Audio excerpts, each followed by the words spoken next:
All right, it looks like we have all three commissioners for this meeting of Adams Morgan ANC's Planning, Zoning, and Transportation Committee meeting. I'm Commissioner Megan Faulkner, the chair of this committee. We have two items on our agenda tonight. Before we get started, I just wanted to make a quick announcement, which is that the ANC 1C is looking for a digital meetings manager to run the technical parts of our meeting.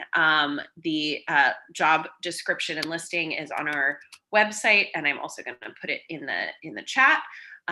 So we are actively looking for that. So we invite people to apply and reach out. There's contact information in that link.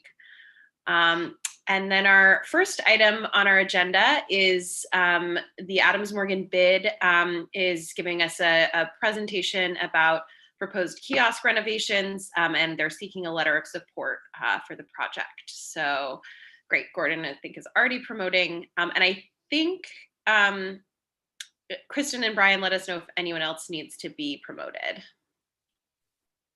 Yes, our consultant, David Preet should be, he's going to do the presentation.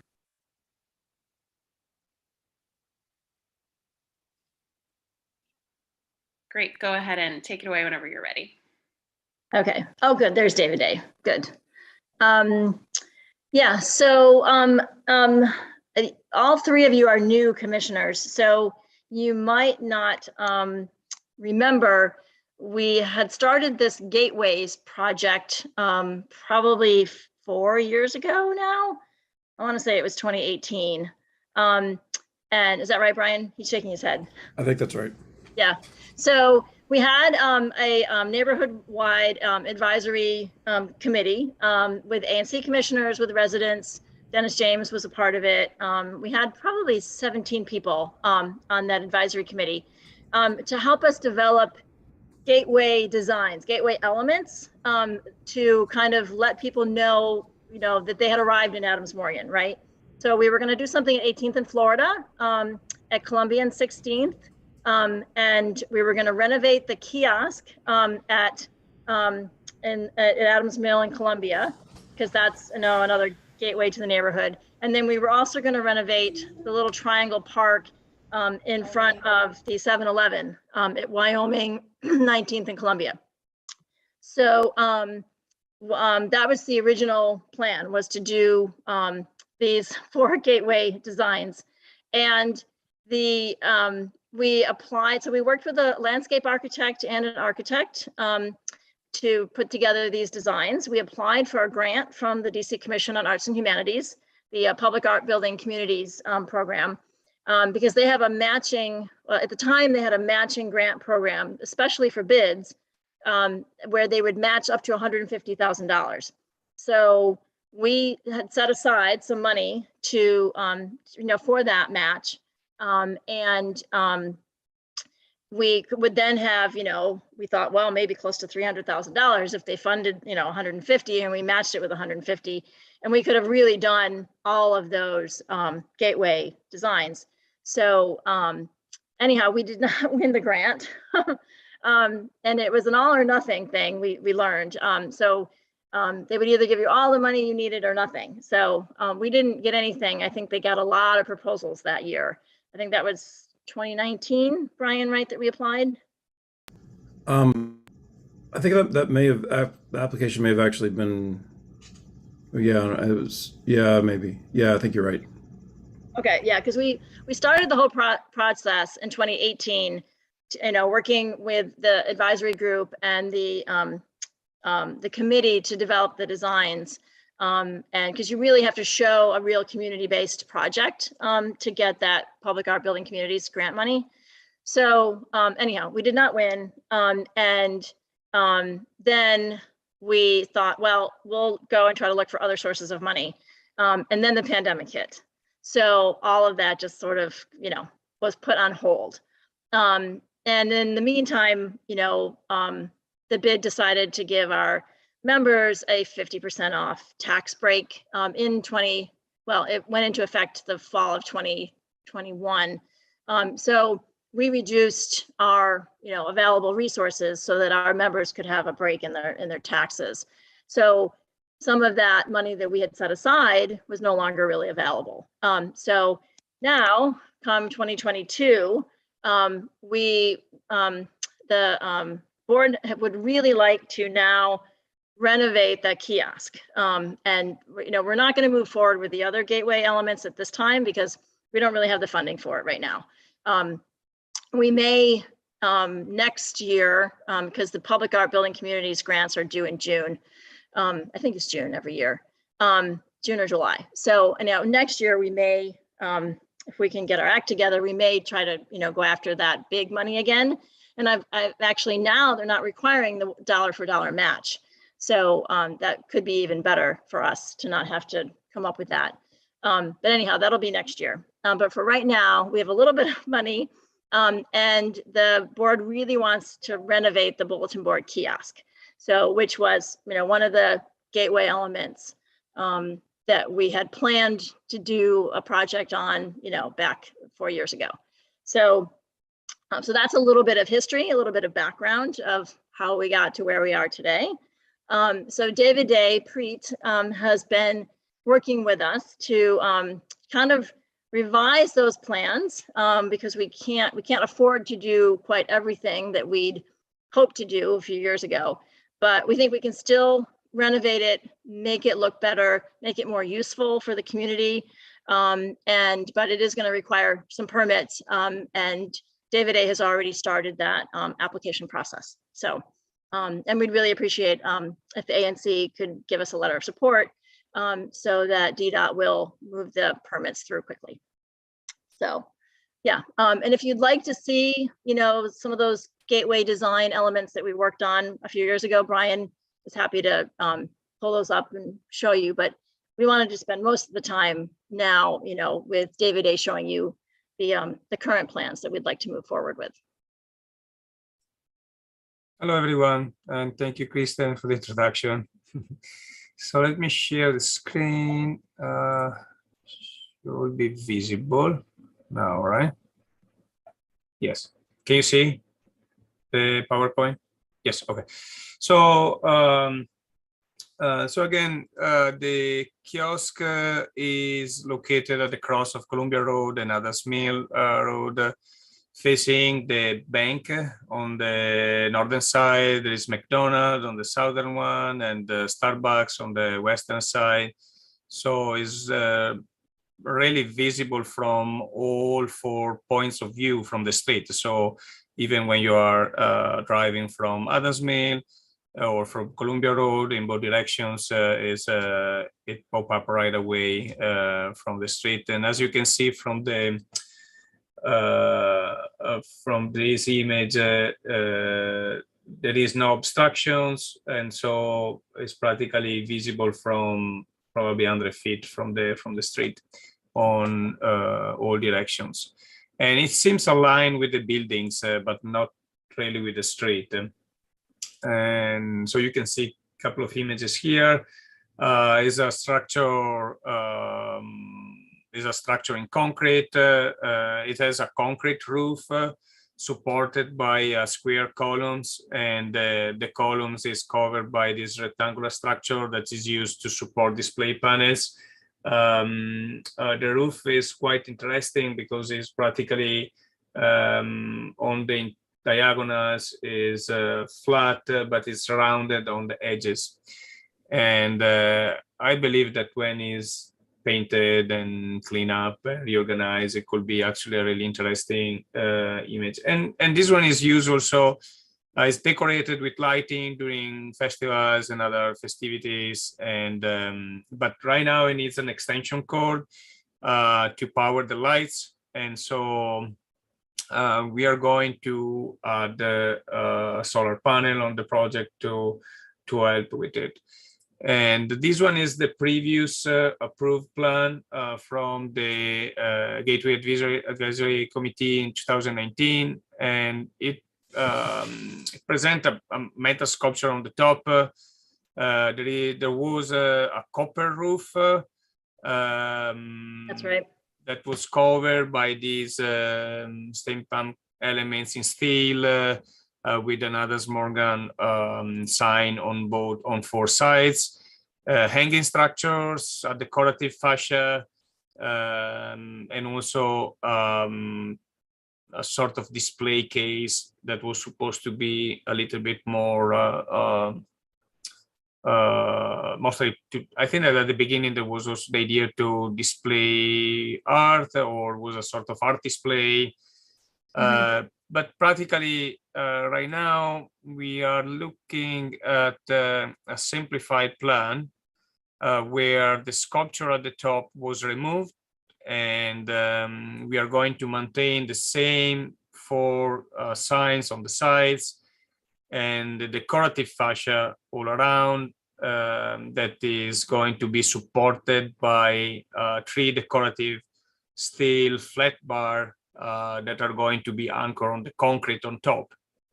And so I believe that even if we are not going to have the copper roof, it could be improved with a specific paint for concrete, and we can, look for something better than the clear concrete. We can just improve the contrast with the metal structure that we are going to have on top. And so David, yes. David, can I interrupt for just a moment?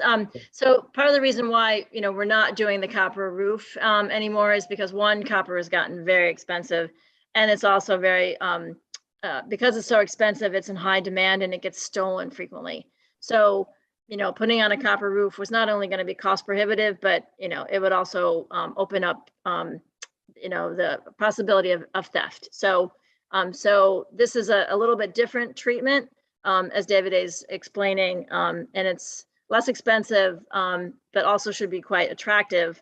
And I'll let him talk a little bit about the solar that we're going to add to this. So, but I just wanted to explain a little bit about why not a copper roof now. Yes, and so the idea for the solar panel, so we talked to Solar Solution, and they're going to donate the solar panel for the lighting. Is going to be placed on the southern side, and it seems that for a 500-watt battery, we are not going to need something really big. It should be pretty small in terms of a solar panel to charge the battery, and the battery, by using LED lights, the battery should power the LED lights that goes around the kiosk for the entire night, and during the day the panel is going to charge it. So we are going to have, as you can see from the top view, we are going to have the solar panel on the southern side. We are going to have these metal structures, metal flat bar, that are going to be anchored on the concrete roof, and they are going to support the writing, the signs on the 4 sides. And the idea is to have some small hangers all around the structure where we can attach the lighting, and it's going to be pretty easy to provide a plug or under the roof or inside the boards. And the idea is to paint in 4 different colors the signs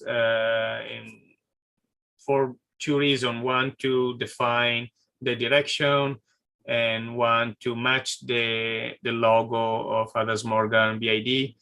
And so we are going to have these different colors that are not going to impact too much the structure, because it's going to be only for the sign. The boards are going to be improved with metal support on the sides to reinforce the structure, and it's going to make easier removing the panels, change the panel when they need to be changed. It can be used plywood panels or yes. Yeah. And David Day, the four sides will still be plywood, right? So that people can Yeah. easily post posters. Yeah. Yes. Mm-hmm. Yeah. So this is actually a rendering. So the civil engineer is working on the details and the drawings for the permit. Practically, we are going to keep the signs all around, at least an inch and a half, to let the water come down. If there is snow, it's not going to be collected on top. There are no hiding places. There are no dangerous elements that can give problems or issues. Is actually pretty high, so I think that the height is 115 inches. Yeah, so it's 10 feet tall. So it's pretty tough to reach with a hand the roof. Right. Yeah. So because the Adams Morgan letters are going to be kind of sitting in a channel, in a metal channel, there's also going to be holes drilled into that metal so that water will drain out, and the metal won't rust. So David A was starting to talk a little bit about that, but that was also a concern. So so it's being designed so that it shouldn't rust and it should last, longer. Yeah, so the fascia, there is a decorative fascia all around. The letters are going to be laser cut and install. So the idea is to install first the supports on the roof, and it's going to be probably a flat bar, quarter of inch flat bar with these decorative bolts all around. And the idea is to install first the supports on the roof, and after we are going to connect the full fascia and the letters connected to it. So shouldn't be too difficult to install it. So in one day, I think that we are going to do the installation, and the idea is to paint the concrete, both the column and the roof and the internal part. With something better than the and there are also some parts that are missing. So there are the concrete is chipped. There are some rusted nail on the side. There are the small issues that we are going to take care. So it's going to be more consistent, clean, and nicer than now. Yeah, a refresh for the whole structure. Yeah. Yeah, and the solar solution, they came to us and offered to donate the solar panels to create some electricity there, both to light the kiosk, but also for holiday decorations and other sources of electricity that could be needed for programming that space. So that's really great to have that kind of a gift. Yeah. Okay, David, do you have more slides?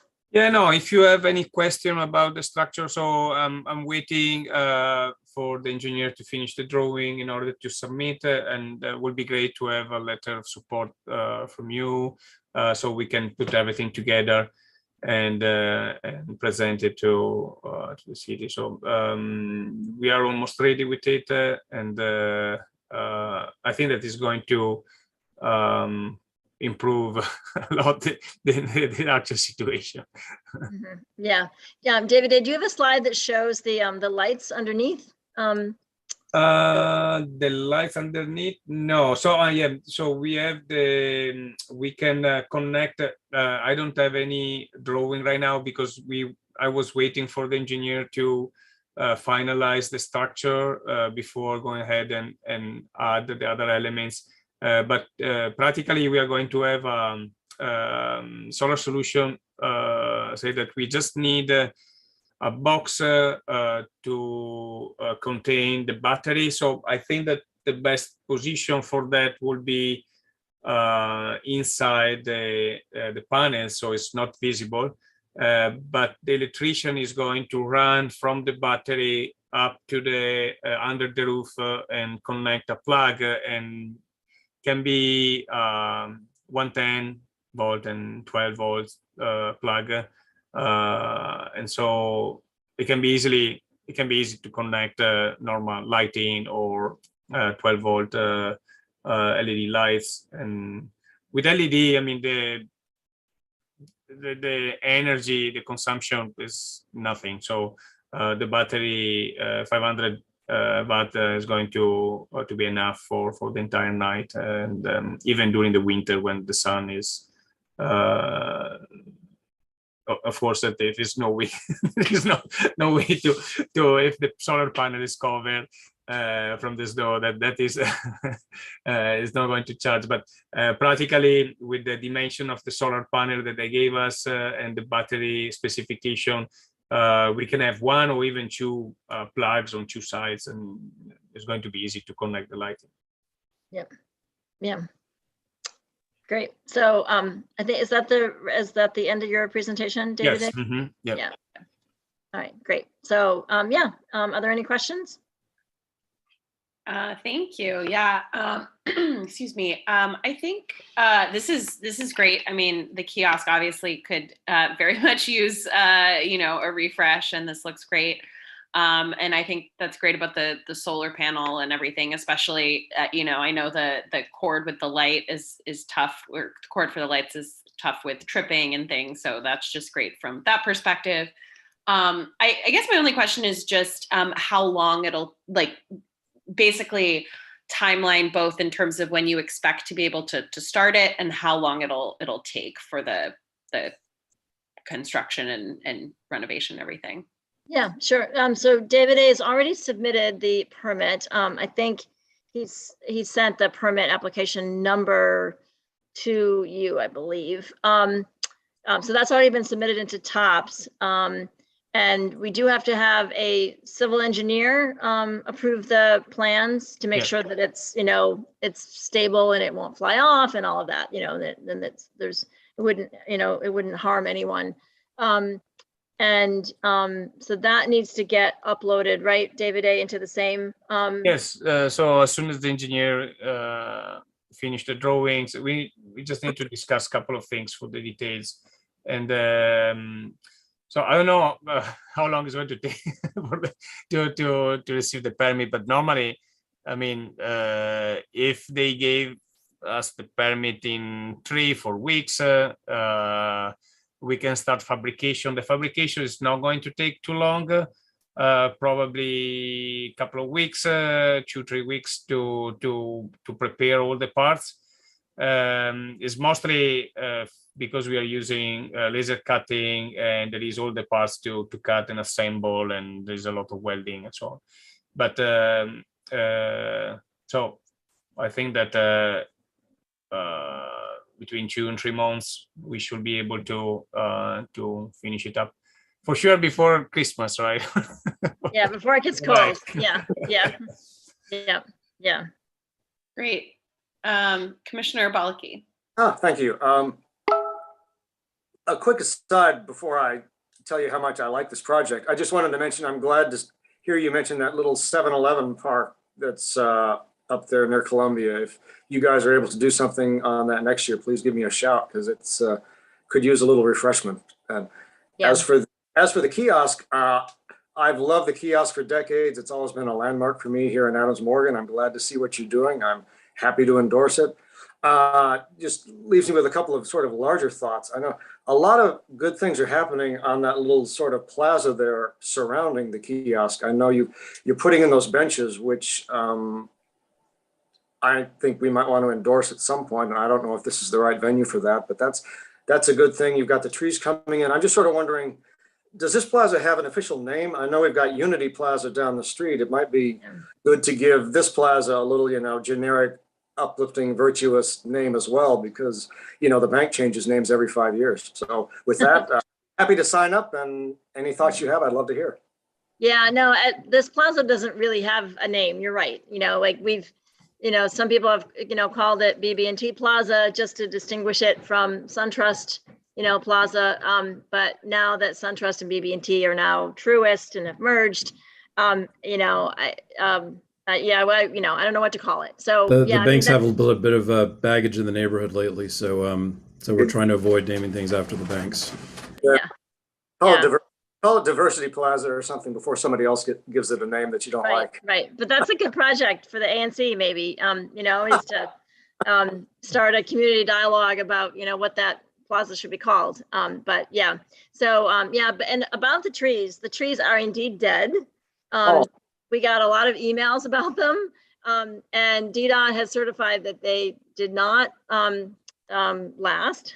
So they're under warranty, and DDOT will be replacing them in the fall. So during their fall planting season. So yeah, unfortunately the trees died, but that's okay. And we watered them a lot. So it's not because our clean team didn't water them, they watered them. So it's too bad that they died, but it happens. So yeah. Well, it's not exactly insurance, but DDOT will replace them. So and then the benches, so the benches are actually part of the Streets for the People grant. And so the money's already there for those. And we've started, I think David Levy has started the permit for those. I believe so, yeah. Yeah. So that's a little bit easier. We basically just need a public space permit and a very small traffic control plan just to make sure pedestrians are safe while they're installed, because they're very large concrete structures that weigh thousands and thousands of pounds. Once they're in place, they're not going anywhere.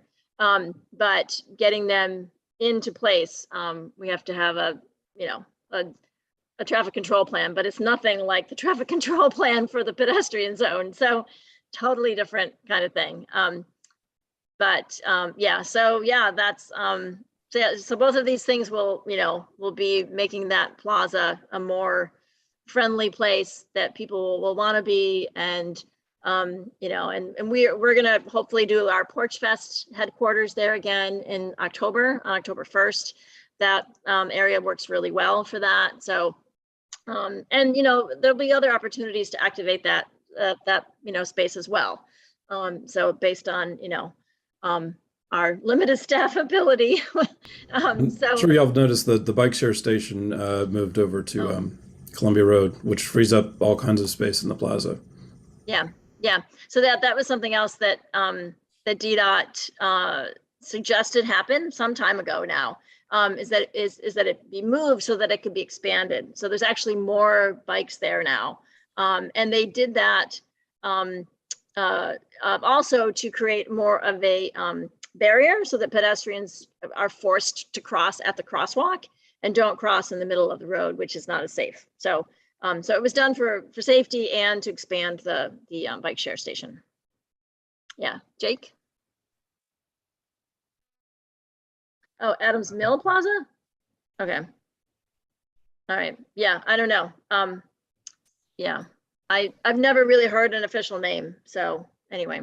Yeah, I'll just mention that I know that a couple of us on the ANC have in the past talked to Councilmember Nadeau's office about officially naming it, because there is a process for that. And we just haven't started it, but it is a good idea. And I think we can consider maybe doing that. And so it has a more official name, much like Unity Park. It's a peculiar place in a number of ways, but there's no actual plot for it, because there used to be a slip lane, and they closed it in. And so whereas most spaces like that are controlled by DPR, this one is actually controlled by DDOT, because it used to be a road. And so a lot of peculiarities, but yeah, there is no official name, certainly right. Open. There's also no, like Brian mentioned, there's no plat and there's no address for it. So, like for our permit, we're using the bank address because that's all there is. So yeah, it's a peculiar piece of land. Well, this looks great. I remember when the plan from what was it, the late 90s or the early 2000s ended up in a huge controversy when they were talking about removing it.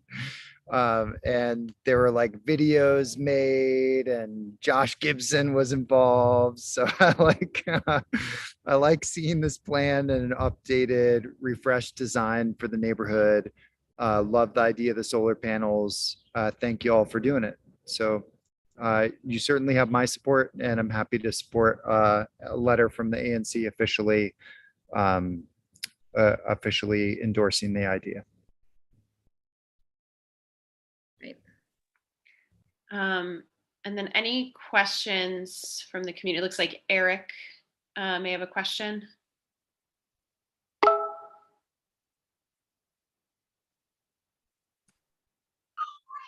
Hello, yes.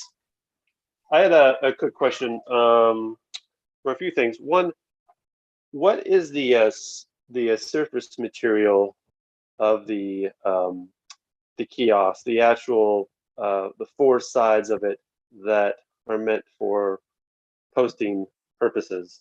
Is it going to remain the plywood Yeah. so that members of the public? Okay, Yeah. because there was a slide.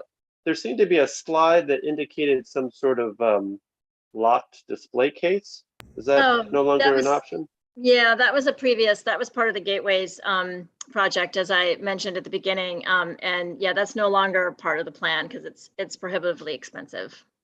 Okay. Okay, I'm sorry. Yeah, I'm sorry. I was in the impression the meeting started at 7:30, and so I missed the majority of the presentation, but I had reviewed, the documents beforehand. So that was a point of contention among a number of people that I had spoken with or had spoken to me regarding the kiosk design, was that they overall were supportive of it being refreshed.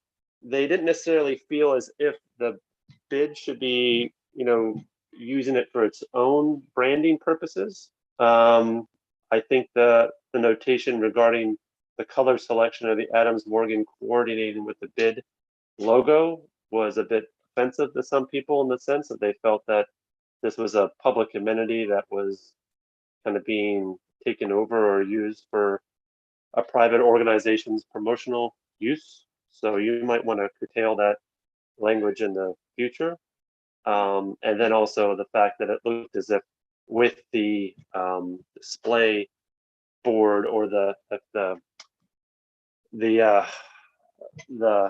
kind of locked and keyed, here's the poster, it goes in here kind of idea was also offensive to people, because they want to maintain this as a free, open, public posting location. Right. Yeah. No. And the idea around that originally back in 2018, when the Gateways Advisory Group developed those four gateway designs, including the display case, was to partner with Sitar Art Center and feature Sitar Art Center students' work in there. So, and Sitar had suggested that it be enclosed so that things wouldn't walk away. But that's no longer a part of this refresh. We could explore doing that in the future, but right now there's not funds to do that kind of a of a reinforced display case. So the four sides will stay plywood. What we are going to do is reinforce the edges with metal, just to make it look better and to provide a more a softer edge, I guess, on there. Yeah. I see. Okay. Well, that probably makes sense from just a purely don't want to get Hunter's point of view. I think that was it. Is the proposed design to fully replace the kiosk or just refresh the structure that's there? No, just refresh the current structure. Yeah. Okay. Okay. Yeah. That was another question. Yeah. No, the a current number of people structure weren't quite sure. Yeah, the current structure is staying. What's changing is we're not doing the copper roof that was originally part of the Gateways design. The copper roof would be prohibitively expensive.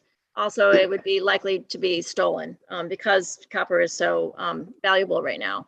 So this is a little slightly a different treatment that still accomplishes some of the same thing that the copper roof would have. No, so was the copper roof intended just to make it look better or to actually provide protection? Because it's currently like a cast concrete roof in structure, right? It seems like it's fairly robust and in good shape. Yeah, but it's starting to crumble. That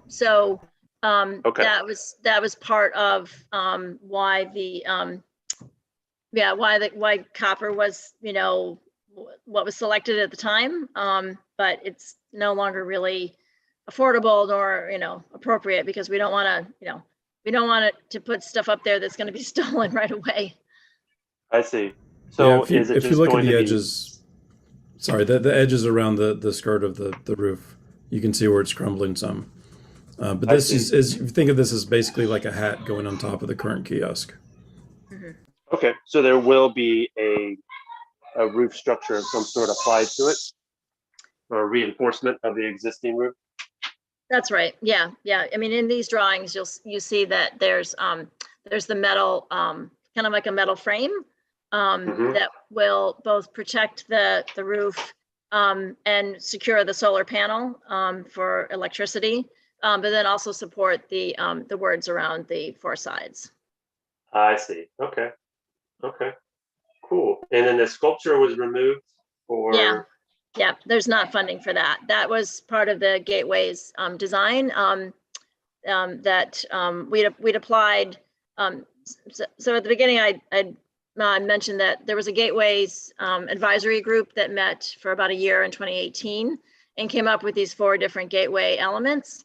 And we applied to the Commission on Arts and Humanities for one of their public art building communities grants. We were not successful in winning that grant. So that's why none of the Gateway elements were executed. And then the pandemic hit, a few months after that. So we did not have the ability, to execute any of that work. So there's the top of the kiosk. Oh, wow. I've never actually seen that. Yeah. That's it.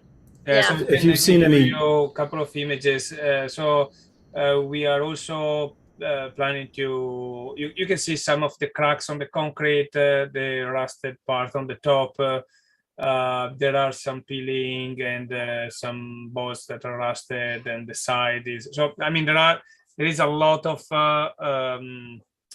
old paint also to remove, and I believe that the repaint is going to make it better. There are also some chip parts, so we are going to replace some of the concrete and pour some of the concrete to fix the cracks.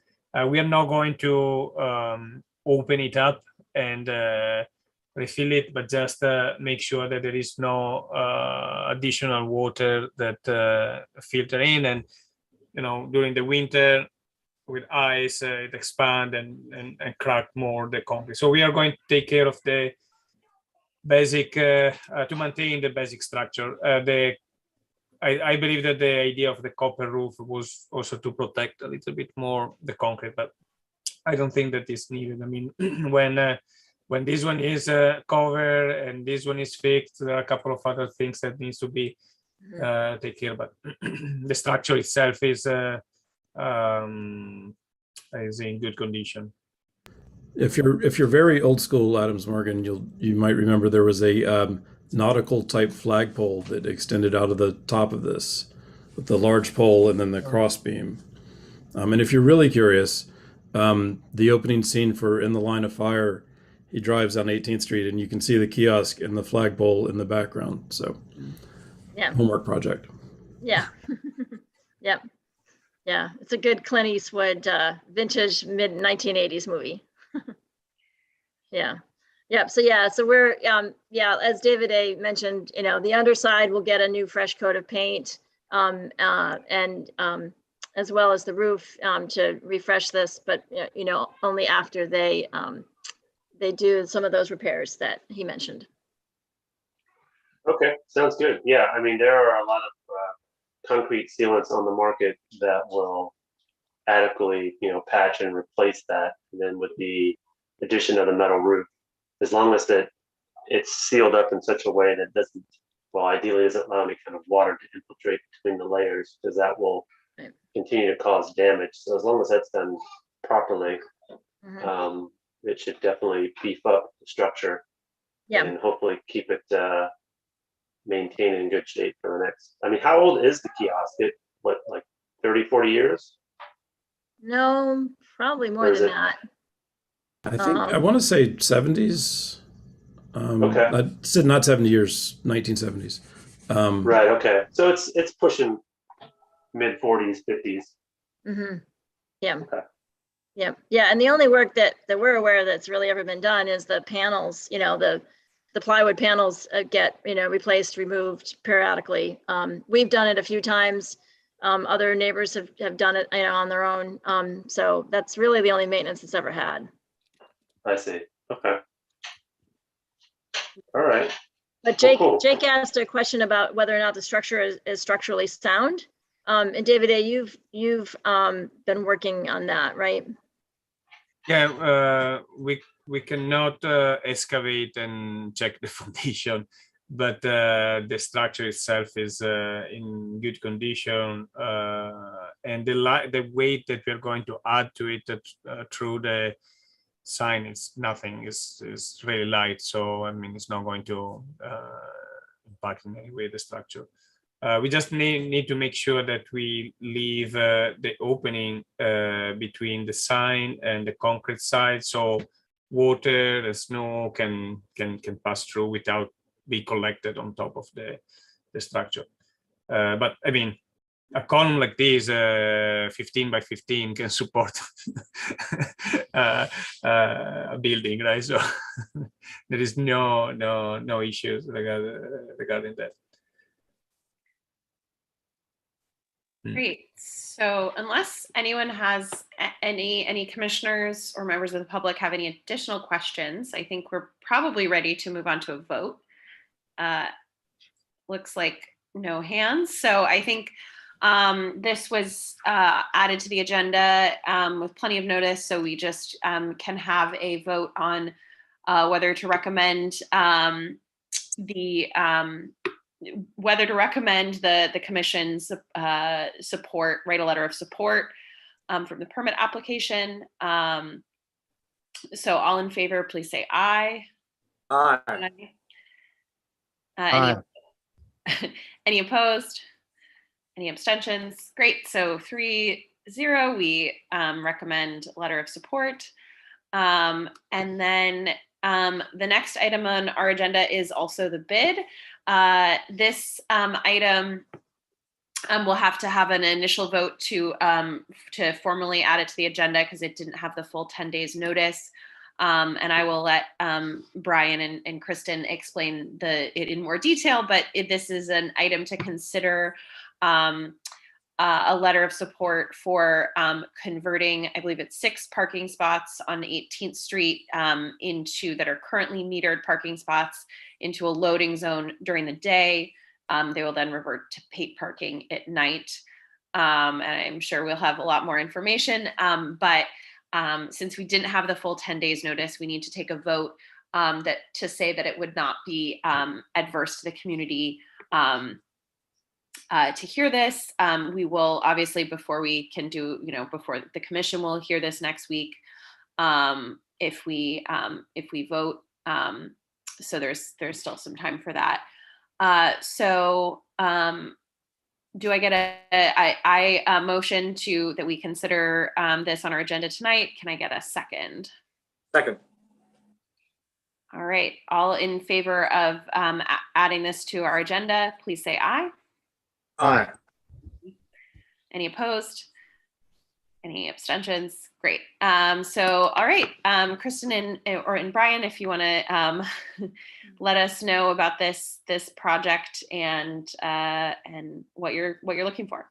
Yeah, sure. Brian, do you want to kick it off? You're muted. There was a printer printing next to me, so I muted. Okay, can you guys see the diagram? So basically, the problem we're trying to solve here is everybody I think is familiar with it. 18th Street, since we've had the streeteries in there, has become a difficult place for loading and unloading of anything, people to meals to beer trucks to whatnot. There's very limited amount of parking on the street, so what's there is always taken. In the old days, there was a median down the middle that trucks could stop and unload, and it wasn't legal, but it was effective, and buses could get by on both sides. There was plenty of room. Not so much the case now. So we had a meeting a few weeks ago with a team from DDOT to look at the neighborhood and potential solutions, and the best thing we could come up with was this section of parking, one of the few remaining metered parking sections in this part of 18th Street that's actually big enough to park a large truck at. There are a couple loading zones that are still open and available in that area, but they're small. They're, big enough for a panel van or a, station wagon or something. Certainly not big enough for a large truck. So what we want to do is provide room for that. So, but in doing that, it's not a 24/7 loading zone. It's a loading zone during the day, and then in the evening it would revert to meter parking, which is when the visitors need the parking. That's when overflow parking hits the neighborhoods, stuff like that. During the day, obviously day parking is always in short supply in Adams Morgan, but during the day is not where the issues are. The evening is where the issues are. So yeah, so basically what we want to do is just take these meter parking places and make it into a loading zone to allow for trucks to pull out of the roadway to unload. Yeah. So the only real changes to the roadway would be the change in signage, of course, designating it as a commercial loading zone, and only trucks would be able to park there. They still have to. I think the trucks still have to pay for using the loading zones. I think there are two options. They either have a special permit or they have to have a truck license and pay the meter. One Right. way or another, they're paying. Yeah. And then DDOT would probably also stripe it so that it's designated as a loading zone, as the other loading zones on 18th Street are striped. So those would be the two changes: would be the signage and then the paint on the asphalt. Yeah, that's about it. It's not an excessively detailed proposal. It's pretty straightforward. Yeah. So it sounds like this is a pretty immediate or fast thing. Or maybe not immediate, but it's a pretty simple thing and you're already working with DDOT. So basically you're just looking for the letter of support. Mm-hmm. Yeah, I think so. And this isn't going to completely solve the problem, but it could go a little ways to helping it. We recognize that there's, because of the streeteries, delivery options are really limited. So this will help, but it certainly won't completely solve it. And we also want to try to add, in addition to DDOT signage, maybe put some of our own signage to try to encourage the trucks to use that and not stop in the lanes, and to discourage people from parking there when they shouldn't be. Yep. Yeah, Jake? I'm sure you have, but you've spoken with David Meny about this from Councilmember Nadeau's office, because I know he's really big on the load zones and is trying to figure out a comprehensive plan for it. Mm-hmm. We have not. I don't think we've touched base with David Meny, but we worked with David Lipscomb at DDOT and Steve Hanrahan, who are both curbside management folks there. So, and we walked all of 18th Street with them, and because they too recognize this problem, and this seemed to be one area where we could get some more loading capacity, and there's not a lot of additional space where we could get that kind of loading capacity. So yeah, but I don't. Brian, have you talked to David Meny? I don't think we've talked to him about. We talked to him about a lot of things, and most of what we've talked to him about lately is about the pedestrian zone. I don't know that this came up. Of course, he was fairly occupied in the last month or so with some other stuff, but yeah, I don't know that this came up specifically. Yeah, I I will don't say think we've had a chance to tell him. I had a conversation a couple weeks ago. We had someone from Greater Washington was out as an intern who was doing some research, and he and I stopped and talked to a guy who was delivering one of the U.S. Foods or something, one of the big restaurant delivery companies. And I asked him, I'm like, so where, if you wanted to park this truck legally, how far would you have to go? And he just laughed at me. I mean, there's literally nowhere you could legally park that truck and deliver stuff that's perishable. And this spot is actually big enough for that. You know, obviously not everybody can use it all at once, but I think it's definitely a step in the right direction. Cool. I know it's really big for their office to try to figure this out for our commercial strips and also for some of our residential strips with more, you know, Uber and other types of quick delivery driver needs. So this seems like a good idea. I also agree, like, having walked that street, I don't know how many hundreds of times, definitely, there are not that many options for where this would actually work. And that does seem like a good option. Yeah. And yeah, like Kristen said, I mean, it's not a solution, but it's a, you know, it's a positive step, I think. Yeah, Gordon. When anyone figures this out, we'll shout it from the mountaintops. But yeah. Yeah, I think, I mean, I definitely agree that, I mean, I think we all know how big of a problem it is when and how often there are cars or trucks in the lanes and everything. So even if it won't fix the problem, just making it a little better would be great. So any other questions from commissioners? Oh, we did run this by our board, and they were supportive. So we did that first at the last board meeting, Brian, or was it May? I forget. I think it was the last board meeting, and these are the people who are stand to be hurt the most by lack of metered parking, because, you know, it's where customers come, but they understand the situation, and obviously that the nighttime parking is really the bigger deal for their customers.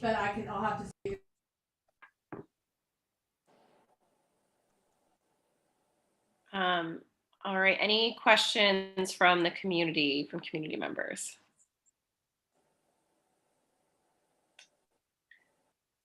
If not, I think we can move to a vote on whether to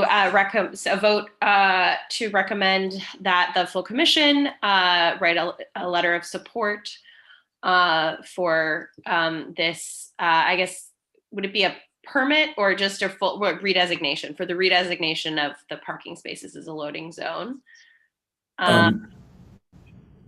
Sorry, I was just going to say that we asked EDOT, like, you know, the next steps, and they suggested we start with you guys, and then move from there. I'm not really sure how long the process will take, but this is where to start. Great. Yeah, I think we can word it as a general just support for whatever it takes to redesignate them. So all in favor of recommending the full commission support this redesignation, please say aye. Aye. Aye. All opposed? Any abstentions? Great. 3-0 on that. So we will consider both of these at our full commission meeting next Wednesday, July 6th at 7. I think this is obviously very brief. I think for the kiosk, we can do another short presentation with some time, because obviously the full commission isn't here and the public. So thank you so much. Great. Yeah, David A., would you be available to come back next Wednesday to the full ANC commission meeting? Yeah, sure. Okay. Great, thanks. It'll be on Zoom again at 7. Perfect. Okay, great. Thank you. All right. Thank you so much, everyone. Thank you. Great. This meeting of the Planning, Zoning, and Transportation